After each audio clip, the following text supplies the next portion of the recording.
11th and 12th arts classes and target coaching centre में उपस्थित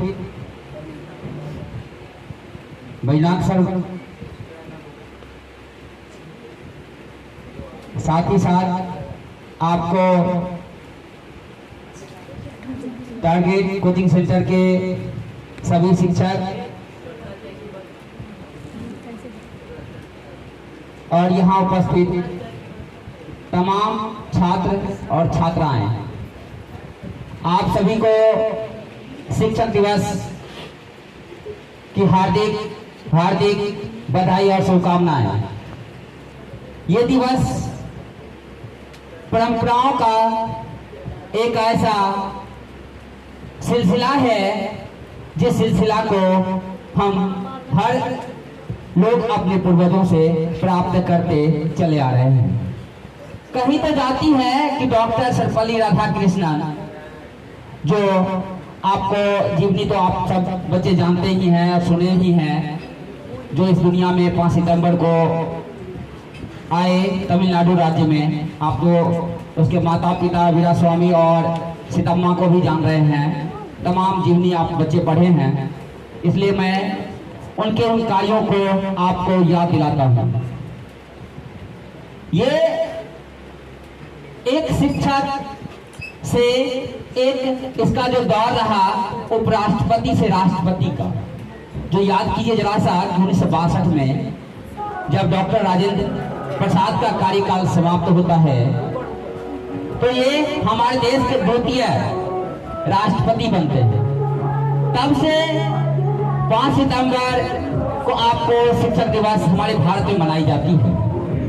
और अगर अंतर्राष्ट्रीय शिक्षक दिवस की बात करें तो ये 5 अक्टूबर को मनाई जाती है। लेकिन जहां तक हम लोग बात करें शिक्षक और शिक्षा, छात्र और छात्राएं के बीच आपको शिक्षकों का एक स्नेह, एक प्रेम, जहां तक कि आपको सर लोग बताए कि शिक्षक माता पिता से बढ़ के होता है। ये सच है, क्योंकि माता पिता हर बच्चों का अपने अपने होते हैं, लेकिन शिक्षक सिर्फ एक बच्चों के लिए नहीं, उनके कक्षा कक्ष में बैठने वाले तमाम बच्चे, उनके लिए छात्र छात्राएं, साथ ही बेटी और बेटा के समान माना जाता है।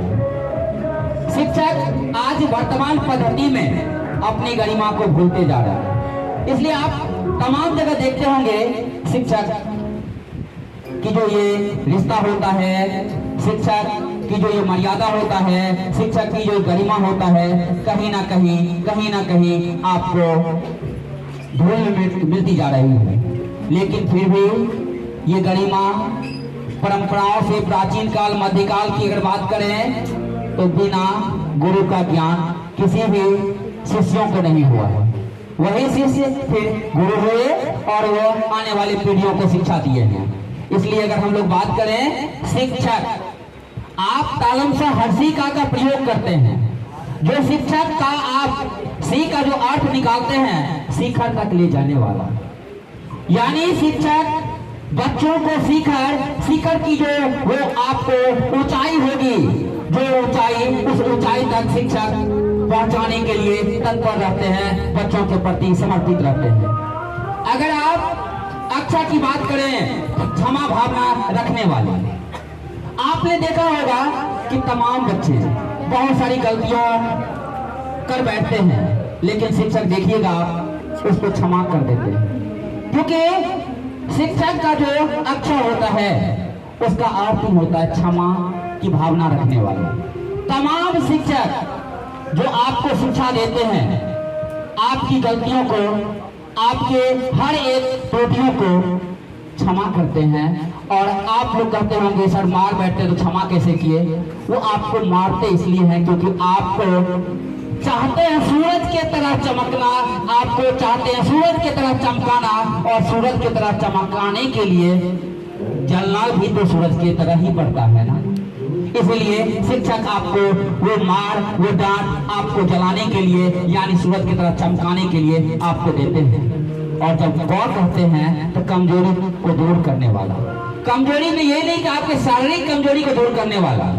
शिक्षक आपको चाहते हैं कि आपके अंदर जो त्रुटियां हैं, आप जो शिक्षक से विभिन्न मुद्दों पर प्रश्न नहीं कर पाते हैं, वो प्रश्न आप अपने शिक्षकों को बोल पाए और वो कमियों को आप दूर कर आप उस शिखर को प्राप्त कर पाए।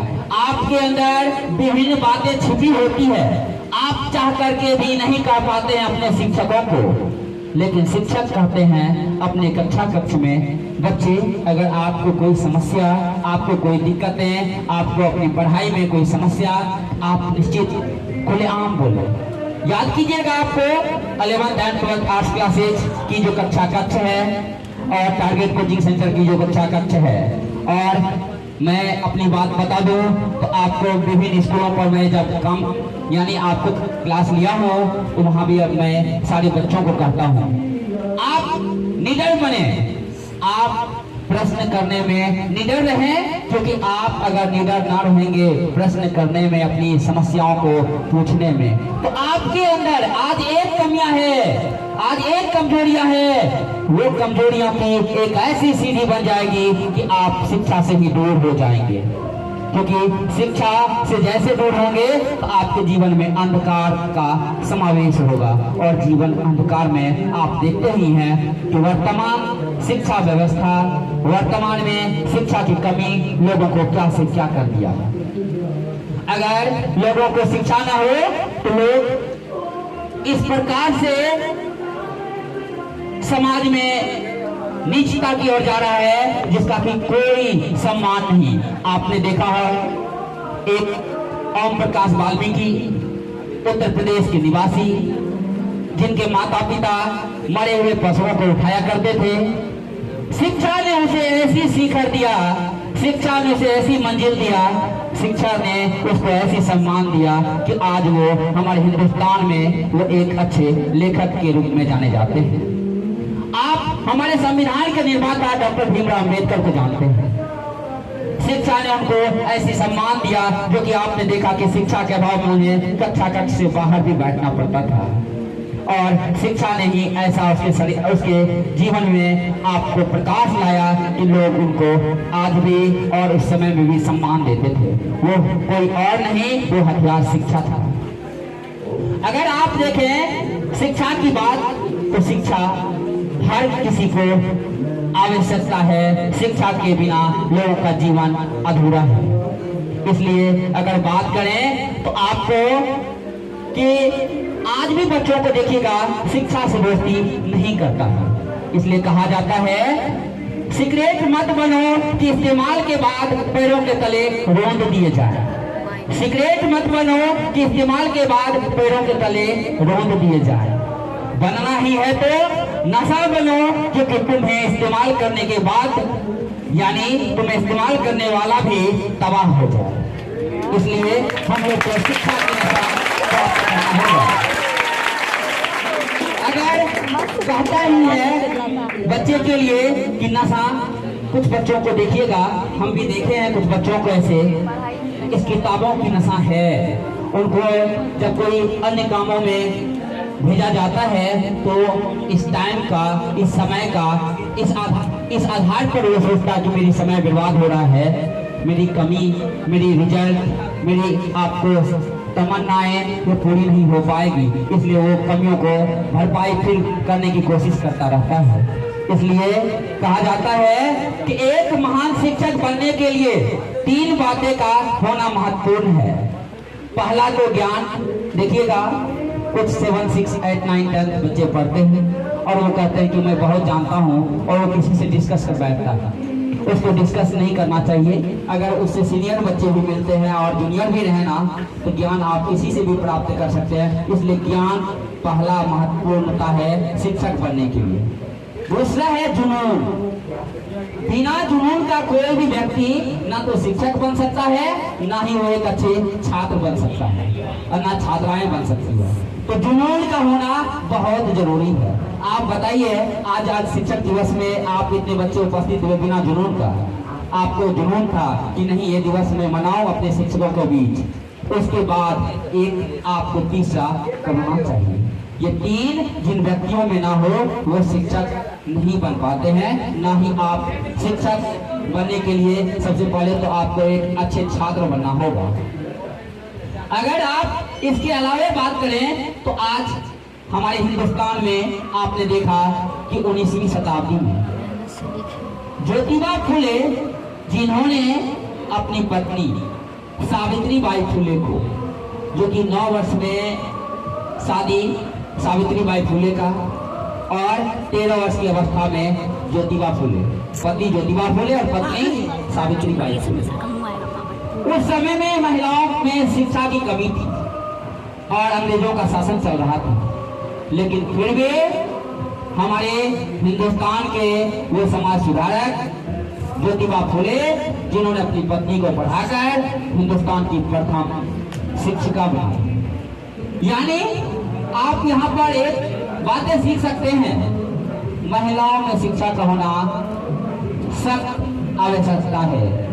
अगर हमारी माँ, हमारी बहनें पढ़ी लिखी होगी तो वो 3 परिवार को 100% साक्षर कर बैठेगी।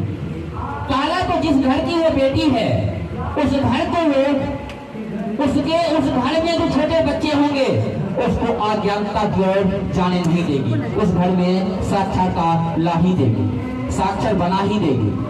फिर बेटियों की जो अगली जन्म होती है वो किसी अन्य घर की बहू बनती है, उस घर में वे शिक्षा रूपी ये जो हथियार है वहां पहुंचा देगी।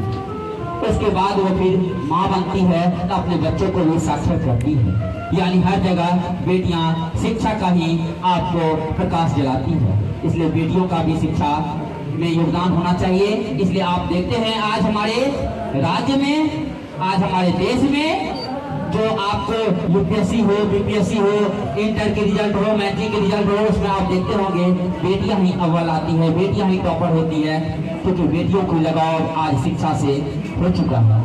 आपने देखा पहले आपको धार्मिक भेदभाव पर आपने देखा कि आपको इस्लाम में भी बेटियों को आपको तालीम खासकर बेहतर नहीं दी जाती थी।